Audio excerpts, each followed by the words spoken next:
Hi Ben, my name is Grace. I am from Ireland and just recently moved to Melbourne.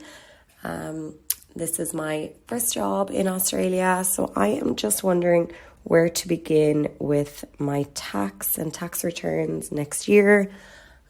Any advice or guidance is much appreciated. Thank you. Grace, that's a great question. And yeah, it can be a pretty confusing one for all people, I think, with the amount of tax rules that are out there, the people that can help you, etc. Particularly for expats, though, if you're not familiar with our system, it's sort of a little bit tricky to know exactly where to turn to. Now, one thing that I will call out is that finding good help around your accounting is particularly difficult for salaried employees, so regular PAYG employees, because what people want from the tax advice process is that they want to be educated about the things that they can claim, the opportunities to save tax, and ultimately make sure that they're being as smart as possible with their tax so that they can maximize their tax return, minimize their ATO donation, and end up with the most amount of money at tax time. But when it comes to individual tax returns, most accountants are only charging a few $100s for that sort of work.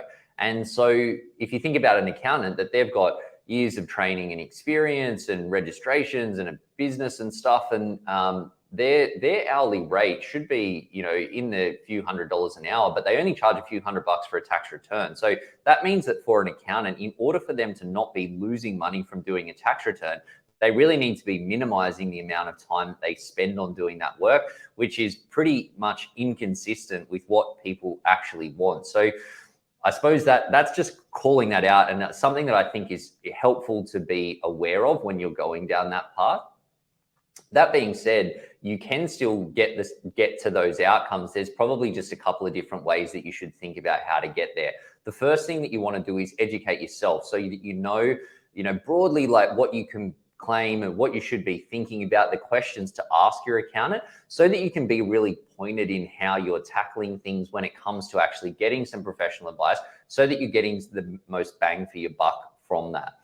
The other part of it is when it comes to your overall money strategy and wealth building, a financial advisor is someone that can help with the tax planning and strategy. So we're not tax accountants, for example. Like, I'm a financial advisor, I run a financial advice business. I'm not a tax accountant and I don't do tax returns. But when we help people with their financial planning, we are absolutely looking at how to be strategic with tax to maximize their tax position, minimize their tax obligations, and maximize their after-tax return.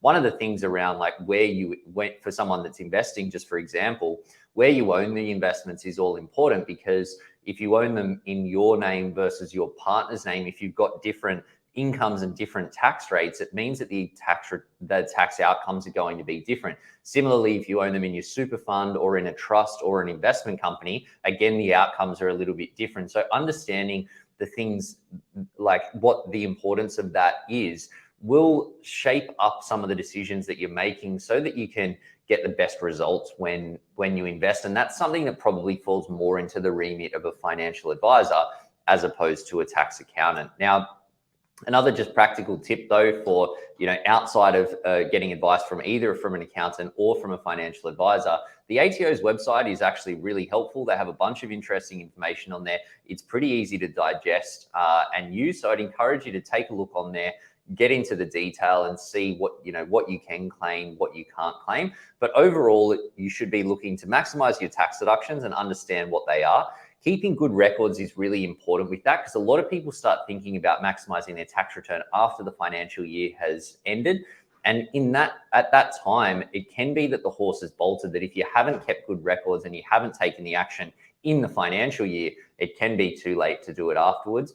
And then the third big piece is how you invest and what you do from an investment perspective to minimize your tax obligations and maximize your tax position. So look, I wish I could say that there was some silver bullet solution here, but unfortunately it means that a little bit of legwork on the side of someone looking to optimize their tax position. The good news is though, that once you educate yourself and understand the rules and how to use them to your advantage, those are skills and habits that are going to set you up then for for the years to come. So sometimes investing the time, potentially investing a bit of money in getting some extra professional help means that you're benefiting yourself this year, but also in the years to come. Hope you found that one helpful, Grace.